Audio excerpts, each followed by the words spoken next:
Hello అందరూ ఎలా ఉన్నారు? నేను చాలా బాగున్నాను. సో ఇవాళ 9th డే, లాస్ట్ డే, ఉద్యాపన డే. సో అయితే చేసేసాము. అమ్మవారికి ఉద్వాసన ఇచ్చేసాము. రంగు నీళ్ళతో దిష్టి తీసేసి అమ్మవారికి సారీ మొత్తం అన్ని పెట్టేసి అన్ని అయిపోయి పూజ అయితే చాలా గ్రాండ్ గా అయింది.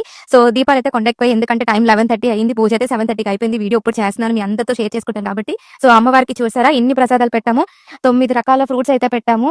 9 రకాల vegetables and fruits and ground nuts and ఇంకా స్వీట్ పొటాటో, అమ్మవారికి చీర, తాంబూలం, ఇంకా స్వీట్ అయితే చేశాను. ఇంట్లో ఏదో ఒక చేయాలి కాబట్టి ఇంకా చేశాను. ఇంకా జొన్న పత్తులు, కరపెండలం, 9 రకాల కూరగాయలు, 9 రకాల పువ్వులతోని మనం అమ్మవారికి అయితే ఇవాళ చాలా గ్రాండ్ గా పూజ అయితే చేసాము. ఉద్వాసన అయితే కూడా ఇచ్చేసాము. రంగు నీళ్ళు దిష్టి తీసాము. ఫుల్ లెంత్ వీడియో అయితే యూట్యూబ్ ఛానల్లో ఫుల్ లెంత్ వీడియో అయితే పెట్టాను. తప్పకుండా రాజారాణి అఫీషియల్ కి వెళ్ళి మీరైతే చూడండి. సో ఇప్పటి వరకు చాలా ఎంకరేజ్ చేసి మొత్తం ఈ గుప్త నవరాత్రుల సీరియస్ లో ఎవ్రీ బ్లాగ్ ని చూసి, ఎవ్రీ వీడియోని చూసి నన్ను సపోర్ట్ చేసినందుకు thank you so much. So మన యూట్యూబ్ ఛానల్లో ఫుల్ లెంత్ వీడియో వస్తుంది, చూడండి. సో ఫాలో చేయండి, సబ్స్క్రైబ్ చేయండి, లైక్ చేయండి అండ్ కమెంట్ చేయండి. Thank you.